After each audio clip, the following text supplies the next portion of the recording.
Under this lesson, we are going to learn about how the resources will get shared from your ESXi host to your virtual machines.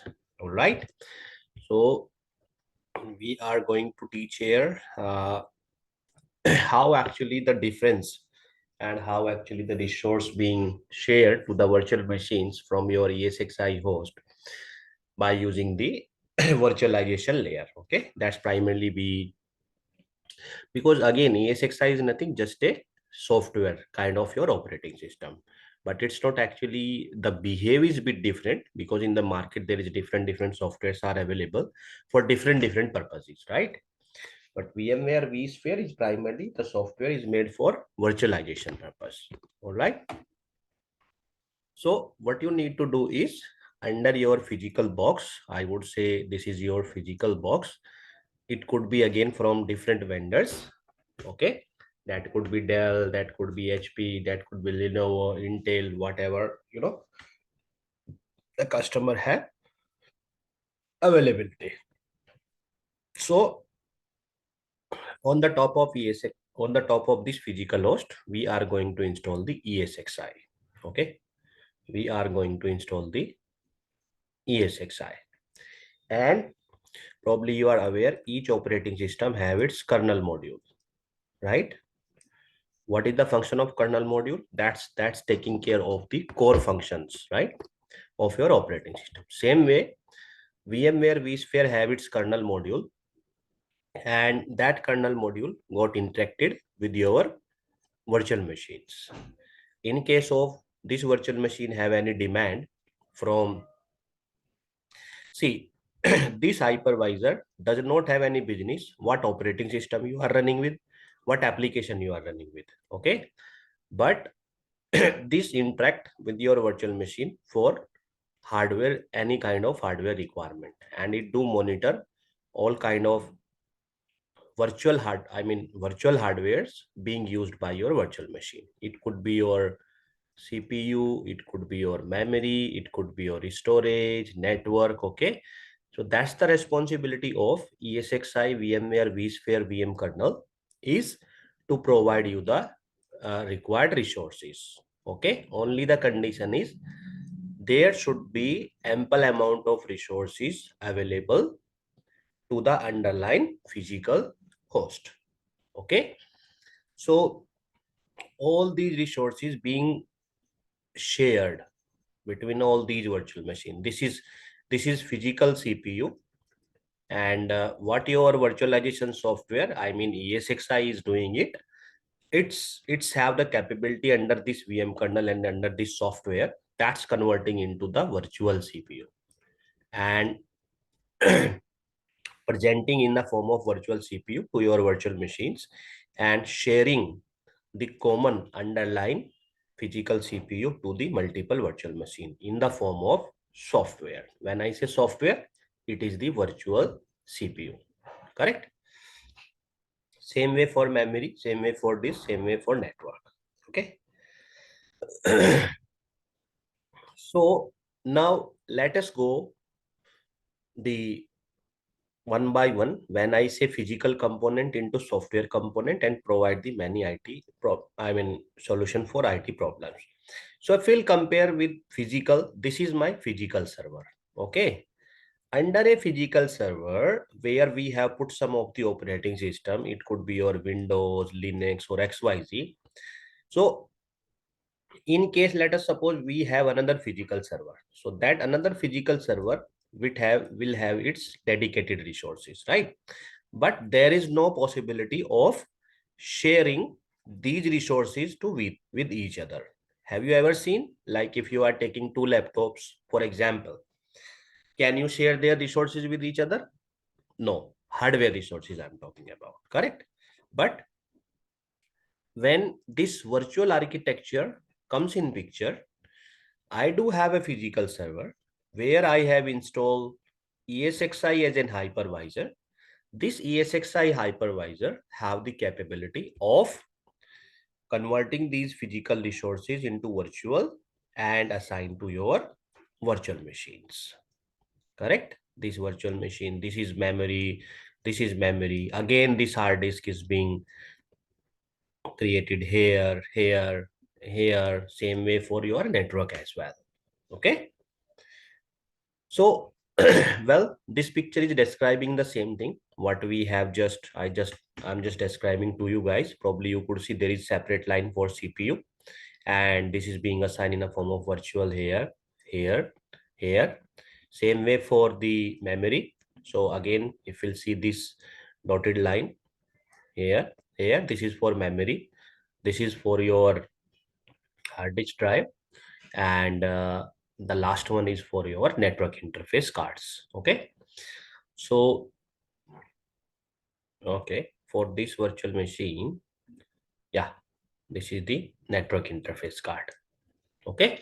So in this way, whatever resources being available in my underlying physical server, I'll put ESXi as an hypervisor. Then that hypervisor have the capability to convert these physical component into virtual resources, or I would say virtual component, and assign to your virtual machine. Okay. All right. So now let us understand component by component how this virtualizations been happen, and how this will get shared. So again, if we will compare from physical architecture, your CPU is dedicated to your physical server only. That cannot be shared with any other physical server. For the generating, for the, I mean, general operating system kind of Windows and Linux.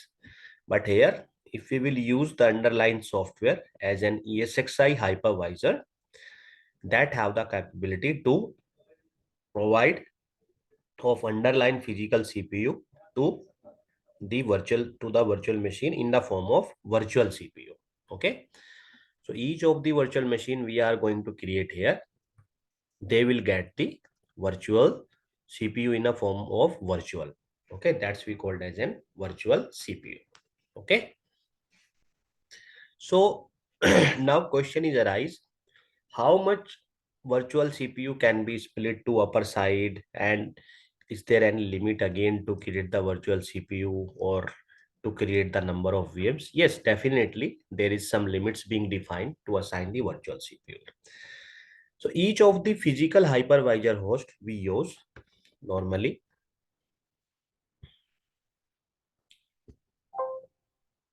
So let me just draft a empty slide so that I can give you a little bit of more details about the CPU sharing architecture.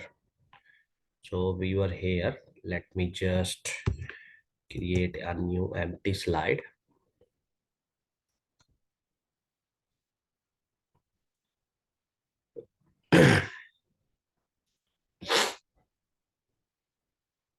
Oh, it's gone away. System is not performing well today. I don't know why. Let me open again.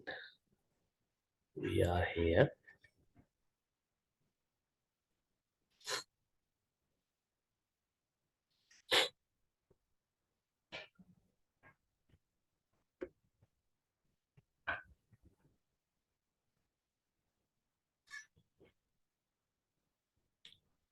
Yes, so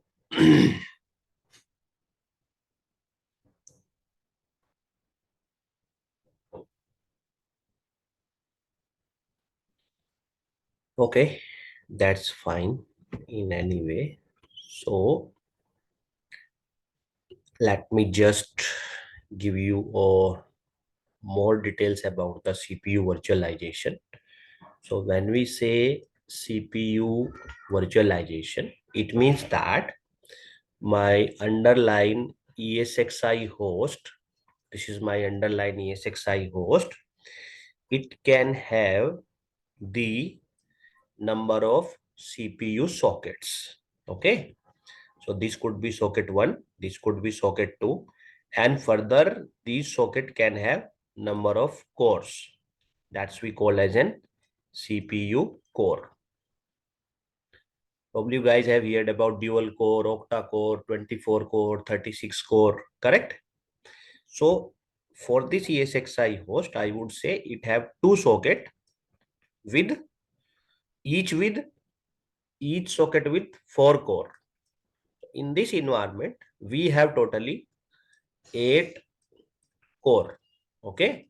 So how this ESXi will read your core? This will read these 8 core as an 8 CPU. How it will read? This will read this architecture as an 8 core means two socket with quad core. It means that there is 8 core. 8 core means 8 CPU is available there. Okay. So now if I am going to create a virtual machine here, and for example, you have assigned 4 vCPU to this virtual machine. How many? 4. You have created one more virtual machine, and again you have assigned. मेरे phone से हटा दो, ये phone मेरे phone से चला ना, ये पिसा को और फोन कर दे दो, मेरे फोन से चला बंद हो जा रहा है बार-बार, वाईफाई चल ही नहीं रहा। Suresh, can you mute yourself? Or maybe someone who was speaking. So if I हाँ will यार, assign 4 more vCPU, then for CPU, for virtual machine, for virtual CPU is gone here, for virtual CPU is gone here. Okay. So what happens to next? If I am going to create another virtual machine, will it as can we create virtual CPU for that? Answer is yes, we can create. Okay. So that's the magic of your virtualization. So what VMware virtualization say to you is, by using one single physical core, on one single physical core, we can create up to, I'm saying up to maximum 32 vCPU. Okay. So it means that I will keep on creating the virtual machine. For this example, there is 8 physical core available in your ESXi host. You can create up to how many? 256 virtual CPU, and you can assign to your virtual machines. Okay. So simply we could say here what we are taking ratio is, how much CPU ratio we are taking here? Maximum 1:32. Okay. But is it practically used in enterprise environment where customer is using? Answer is no. Okay. Normally, customers are preferred to keep the ratio between actual physical core and virtual core. The normal for thumb rule, I would say, for general workload, like you are creating some VDI or so. In case of VDI, even you can go 1:8 also. But in case of a general purpose server or applications, you can take this ratio to 1:4. If in case you have very heavy transaction or very heavy database like Oracle DB or something like that, so you can make this ratio to 1:3 to 1:2 as well. So what it mean? What is the meaning of this ratio? This ratio means on, by considering one physical CPU core, how many virtual cores we can create? What should be the ratio we should take? Okay. So that's an important factor for CPU sizing. What ratio we should take for which kind of workload? According to that, we have to plan the CPU size for the host you are going to purchase. Suppose that you are planning for a customer that's going to, I mean, that's going to purchase VMware environment and all. So in that case, what would be your recommendation? So customer normally will let you know high level, boss, I am going to use 1000 VMs in the environment. I am going to use on an average 4 vCPU. I am going to use on an average 8 GB of RAM. I am going to use 300 GB of hard disk. So on the basis of that, from the market, you have to pick the right choice of your ESXi host. Okay. So that with the minimum number of ESXi host, with the minimum cost to customer, customer can get the best performance physical servers where they can install their ESXi host. All right. Any question in it? Are we good? Yeah, yes, sir. I have a Yeah, yeah, question. So sure. little doubt. Yeah, please go ahead. Uh, Sir, suppose I could not understand this ratio part. Na? So Mhm. there is if some customer requested all these 100 4 vCPU, 8 GB RAM, Mhm. and 300 GB. So how we will consider ratio? How That is what are the, physical? yeah, that's the normal. What it being said here is it is a normal value that would be consumed by each virtual machine. Okay. Then when you Okay. will say each virtual machine will consume 4 vCPU, you have 1000 virtual machine. Yes. So in this case, how many virtual CPU you have to consume? Yes, sir. This question. 4000 vCPU. Correct? Correct. And 8000 GB of RAM, and you will divide it again by 1000, then it's go approximately 300 TB. Correct? Okay. This requirement will go to 300 TB. All right. So again, from CPU ratio perspective, you will ask what kind of workload boss you are using. They will say, I will use general purpose of workload. General purpose means these are not very heavy DB machines or something like that. Maybe out of that could be some general purpose, could be some work heavy. So normally for a general purpose workload, we keep CPU ratio 1:4. Okay. So in this case, in the physical, what will be the configuration of the physical machine? On that, Suppose if I'm coming. 400 I'm coming on CPU. that. So 4000 vCPU you want, but you have took the ratio of 1:4, right? Physical to virtual. So what is your next step? You required the host with 1000 cores. Correct? Total 1000 core. Okay. Okay. If now you divided it with the, and also you have to keep in mind another factor also, your memory and your storage also. So you require 1000 cores. Can you just divide it by 16? How many hosts you are coming up? Anyone?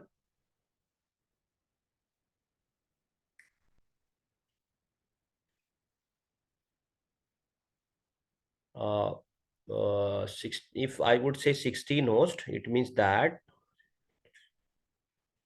approximately 62 nodes, right?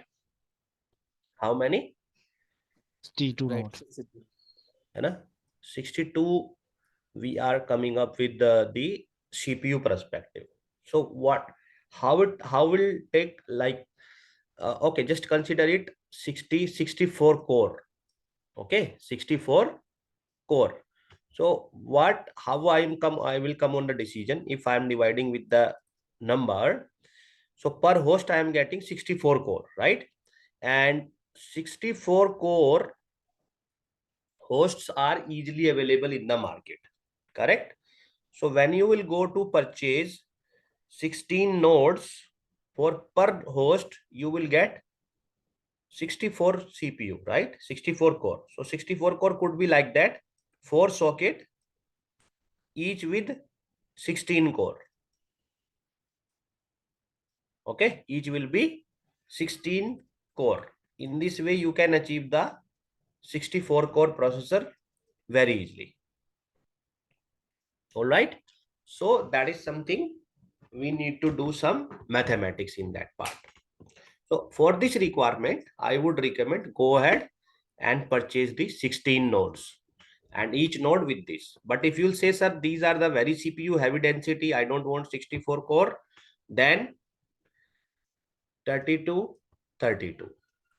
Take 30, that number will come approximately 32. So each host, you should purchase 32 host with each with 32 core. Okay, that's I mean that's coming approximately to use 1000 physical core, because in future what you have to do, you have to make a ratio 1:4. Okay, so when you say 1:4, It means that on one core you are assuming four virtual CPU will be get created. These 1000 core will be equal to 4000 virtual core. Okay. Any Okay, sir. doubt in it? Clear? Yes. Okay. So the next part, only CPU is not the decision point. There is also memory comes in picture, right? So again, for virtual memory, if you will, again, for physical server is dedicated, but in case of virtual, memory can be shared dynamically to the number of virtual machines. So in this, if I'll explain bit more to this example, let us suppose here you are using 64 GB of RAM for this particular host. You have assigned here 16 GB, 16 GB of RAM, 16 GB of RAM. Suppose you have one more VM, you again assign 16 GB. So now you will say, boss, my 64 GB is already used, 60, 16, 16, 16. What happens if I am going to create one more virtual machine on the top of this ESXi host? Can I give some memory to that 16 GB or something? If I would going to create one more VM, can I give some of the memory to the VM? The answer is yes. Okay. So what your hypervisor VM kernel is doing does not matter how many VMs or how many memory you are provisioning for them, because that is a provisioning. That's only a provisioning. That's not actually utilizing that. Okay. So your VM kernel, vSphere VM kernel, monitored the memory on the basis of utilization, not on the basis of not on the basis of assignation, right? Like in previous example, if we took here 8 GB per VM, it means that we are considering, when we are doing size, 8 GB per VM is the average utilization. Okay. So giving 16 does not matter. Okay. But I will see on an average utilization. Suppose that in this example, I have 64 GB of RAM, and for each machine there is average utilization in 8 GB. So I will factor the number of VMs on this host on the basis of this. Okay. It could be 8 VMs in case of 64 GB, because what customer is saying me, average utilization for each VM is 8 GB boss for me. Okay. It could be sometime 10, it could be sometime 5, it could be sometime 12, it could be sometime 5, 4. So the average utilization would be 8 GB. So what I will do, from this 64 GB, I will keep some of the memory reserve for hypervisor its own functions, for running the VM kernel, what is the requirement, and rest of the VMs on the basis of available rest of memory, like out of 64, I would say like uh, 8 GB used for hypervisor. So then I will do sizing of available rest 56 GB. So I could say I can run 7 VMs here. Okay. All right. So assigning of memory always dynamic. It's not something like that I have give to this machine are 8 GB. So sometime out of this 8 GB it is using 2 GB. Sometime it is using 5 GB. Sometime it is using 8 GB. That's the maximum. Assigning is the maximum cap. That's not actually the utilization. That's not fixed reservation. So this is the dynamic memory pages that's being used to share among all the virtual machines. Sometime if I will get some free memory, like for example, for the time it is using 6 GB, but after some time it's using 4 GB. So it means that out of this, the physical host can assign this 2 GB temporarily to another also if there is a requirement. Okay. So that's a shared pool for everyone. Come here, take it. If you are not using, give it back. Okay. That's the way how your virtual machine memory works. Okay. So normally, if we are not aware the actual sizing, what is the utilization and all, what we typically do, we just like again, if I am having 64 GB of memory, I will reduce the hypervisor. Suppose that I have now 56 GB. But now customer say, boss, yeah, you assign 8 GB, but I actually don't have any idea how actually VMs are utilizing. This is just an assignation. So when you do only assignation and you are not pretty much familiar to the actual utilization, in that case, your first step should be just take a ratio of 1:1.25. What it means? It means that if you have 56 GB of available memory, just provision 0.25 extra, means approximately again 25% of it will become approximately 64 or 65 something, right? So you provision and monitor in future. But if you will see, I have assigned out of 56, I have assigned 64 GB. But again, I have seen the utilization even less than 40 GB. Okay. So what you can do again, you can increase this ratio. What do you mean by increasing this ratio? If I'll make it 1:1.5, it means that I can provision 1.5 times. If it's in a 56 plus 20, how much? Half of 56 is, it goes approximately 75 or something. Okay. Then you can keep on increasing. But for that, again, you just monitor the component, right? And in this way, you can do. So thumb rule is just to provision 1.25 times if you actually not aware.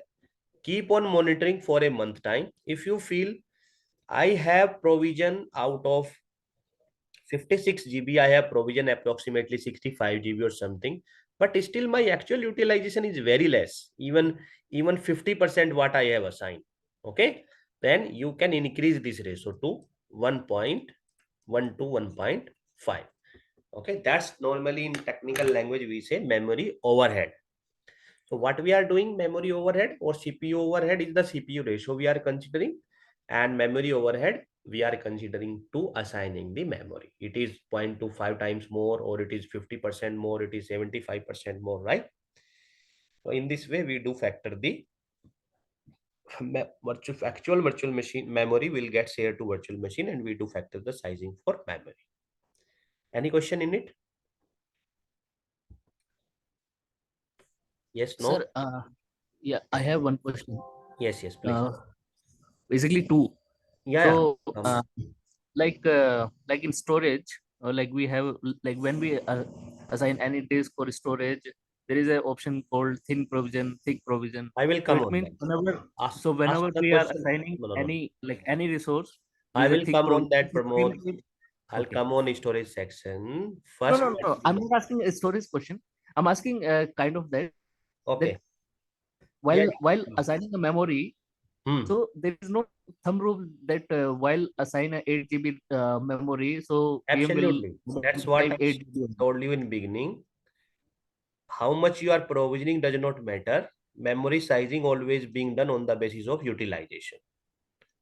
Okay, If, so means 2 GB is utilized, so it will yeah, use only if 2 you GB. are aware before that your average utilization 8 GB, then you have a mathematics, right?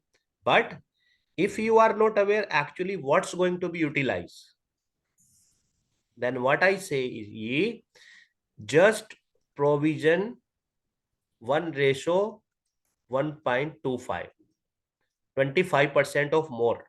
Like for example, if you have 100 GB in the pool free to assign your memory, you just assign 125 GB to number of virtual machine, not for each totally. Okay. But if you will feel after assigning even 125 GB, I am not seeing actually utilization of this even 50% actual utilization.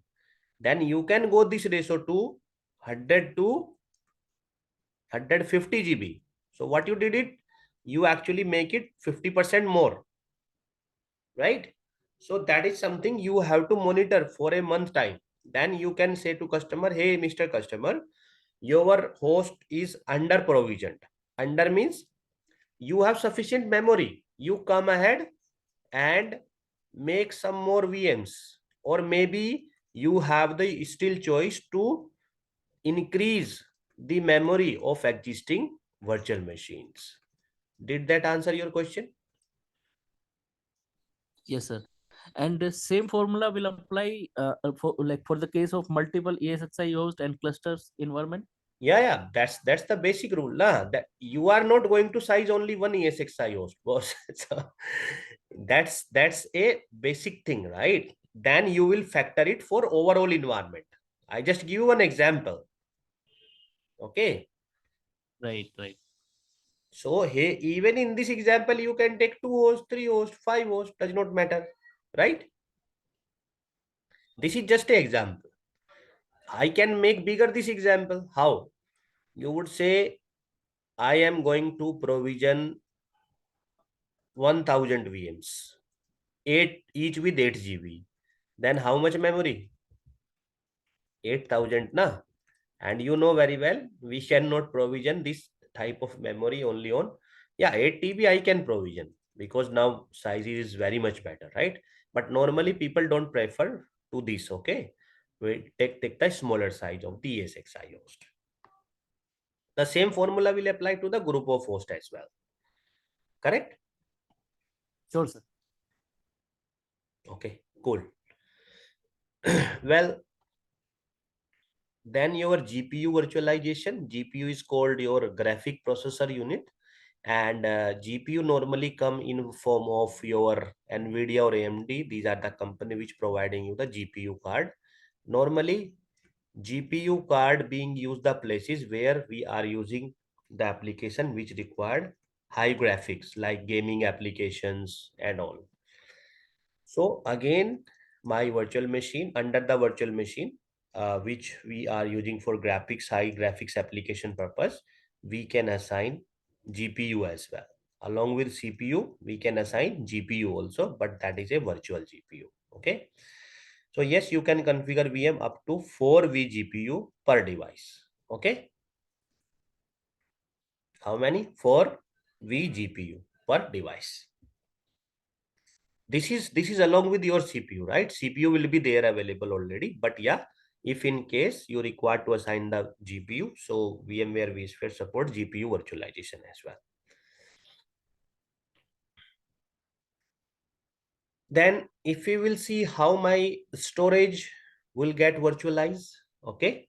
So what happens in storage virtualization? Again, for dedicated physical server, it is a dedicated storage.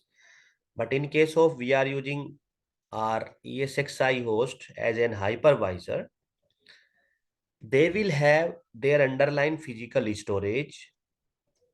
Being an enterprise storage, they will get somewhere from some technology, kind of storage area network, network attached storage, vWall, virtual volumes, vSAN. However, end of the day, this storage will be presented here as a data store.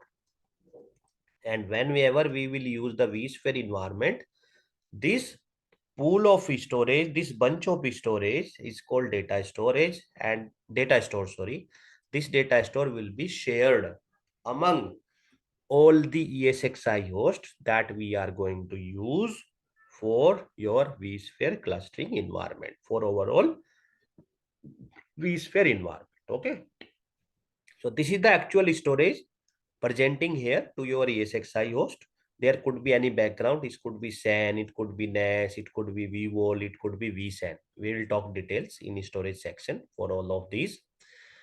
So whenever we create any new hard disk, let us suppose this is my virtual machine 1. If I will create new hard disk, definitely it's a virtual machine. It will have a virtual hard disk. Okay. And in VMware environment, a virtual hard disk is a .vmdk file. For this VM, it is a hard disk. If you will go to console and you will check the settings of this virtual machine, for this VM, it will be a hard disk. But like for example, this VM name is vm1.vmdk. For your vSphere environment, the storage where I'm putting, it is just a .vmdk file. What is it? It is a .vmdk file. Same way, this VM have more than one hard disk drive connected on the basis of requirement. So how many disks we will create? All will share here, even for another virtual machines also, even for another virtual machines also, even for another virtual machine also. All disk that is presenting as a virtual hard disk for your virtual machine, that will be here only .vmdk file, that you are using the underlying storage to for your ESXi hosts. And from where we will get the underlying storage? We will get from SAN, storage area network, network attached storage, virtual volumes, or vSAN itself. So that would be shared among all the hosts. Because of that, tomorrow maybe this VM not here, this VM can be jump here. So if this VM will jump here, is still storage on the shared places, they would be able to access that. Okay. So in this way, storage virtualization been happen. Any question in it? No, sir. Are No, we sir, good? no. Yeah. Yes, sir. Good.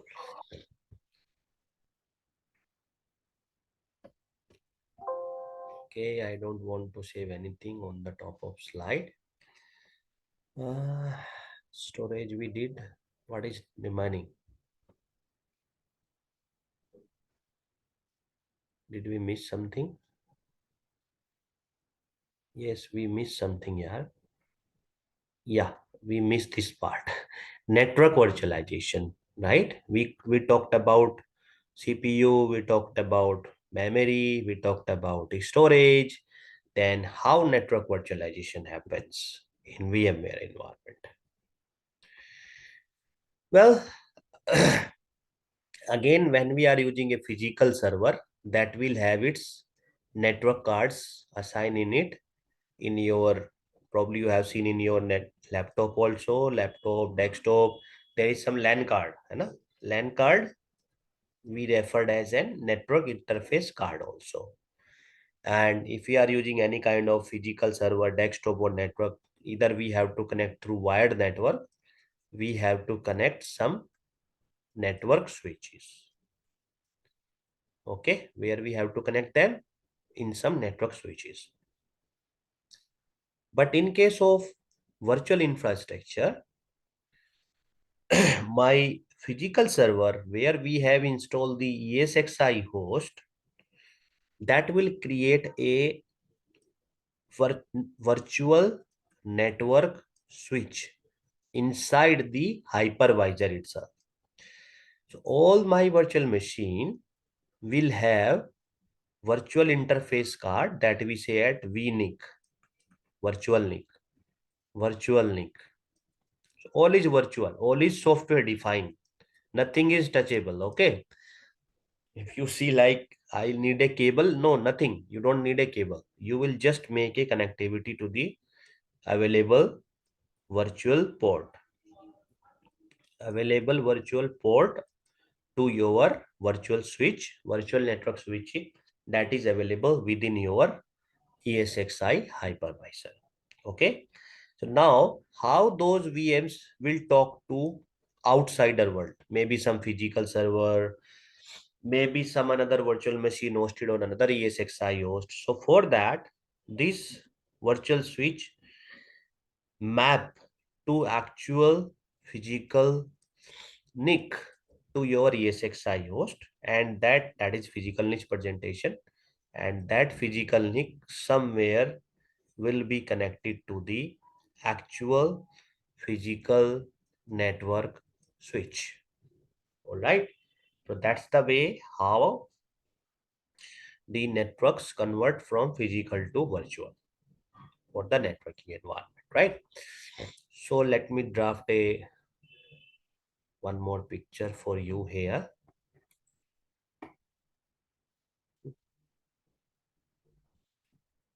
So let's take an example. If in case we have more than one ESXi hosts, This is ESXi1. This is ESXi2. So if we will create any of the virtual machine here, there could be number of virtual machine host on top of ESXi. So it will have its own virtual switch. It's have its own virtual switch. It have the physical ports. It will have physical ports. And for redundancy purpose, there is two, and those will be connected in that way. Okay, NIC 1 to switch 1, NIC 1 to switch 1, NIC 2 to switch 2, switch 1, switch 2. Okay, and again it's a NIC 2 to switch 2, like 1, 2, 1, 2. In if we'll see in VMware ESXi, how the port name would be VMNIC, VMware NIC. Okay, and for the virtual machine, this would be virtual NIC. So this will connect it to the virtual switch. This will connect it to virtual switch. This virtual switch will be further mapped to these physical NICs. For why we have considered two? For the redundancy purpose. Okay. So if these VMs wants to talk with each other, they will talk via this virtual switch only. They can talk. They can talk means they can communicate with each other. They want to do RDP. They want some database from here. Okay, they can communicate. But if they needs to come outside, the traffic will go like the way. It will come to virtual switch first. Then it will go to this one. It will go to this one. Then it will go to another. So if my VMs are hosted somewhere between different hosts, then the traffic will go through virtual switch as well as through physical switch also. They can talk also, they can talk to some other servers, which are ideally some physical servers. Okay. In that case, a physical server will have a physical port that will be connected to your actual network switches. Yes, they can talk here also. Okay. Maybe another physical server. So if any of the virtual machine traffic need to come outside from your ESXi host, then they need to go via physical network switches available in your data center environment. All right. Okay, guys, are we clear on it? Okay. So now the next small modules that is going to tell you if in case we have installed somewhere ESXi, or somewhere we have put a management software vCenter server, how we can access them? What is the way of accessing? So for now, if we have ESXi here, a ESXi can be accessed through VMware host client. A VMware host client is a inbuilt service within your hypervisor. What you need to do is go to your browser and just do HTTPS FQDN IP address or FQDN for your ESXi host. It will prompt a window for username and password. You will just put the username and password. You will be able to access. VMware Power CLI is the another tool that you can access, that you have to install somewhere in Windows operating system and you can connect. Another tool is vSphere CLI. Again, you would be able to access from vSphere CLI also. Another way of accessing ESXi host, because in production environment, you will connect your ESXi host with the vCenter management software. And further, this vCenter management software can be accessed through vSphere client. Again, vSphere client is a inbuilt service in your vCenter. You will go to browser and you will just do https:// fully qualified domain name or IP address of your vCenter server. Or you can access your vCenter server using VMware Power CLI also.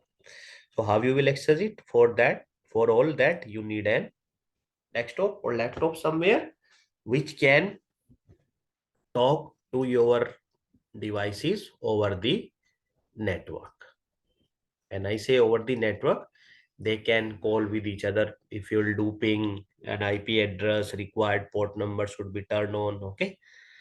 So these are the different portal and different interfaces you will be keep on working near in future when we will do the labs. Okay. So that's an high level of understanding. So for host client, as I just tell you, HTTPS, give the host fully qualified domain name and enter. Same way for vCenter server, for vSphere client, give the fully qualified domain name, then do enter. Okay, so Power CLI is a command line tool that is built on Windows PowerShell. What we have to do in a Windows operating system that support PowerShell version, we have to import the vSphere Power CLI vSphere API module. vSphere CLI is an inbuilt tool. What you have to do, you just need to do some SSH connection or putty connection.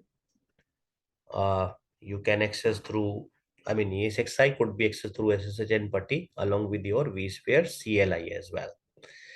And you can run these command ESXi, CLI, VICFG and all.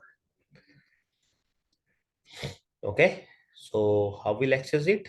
Yeah, I'll show you definitely.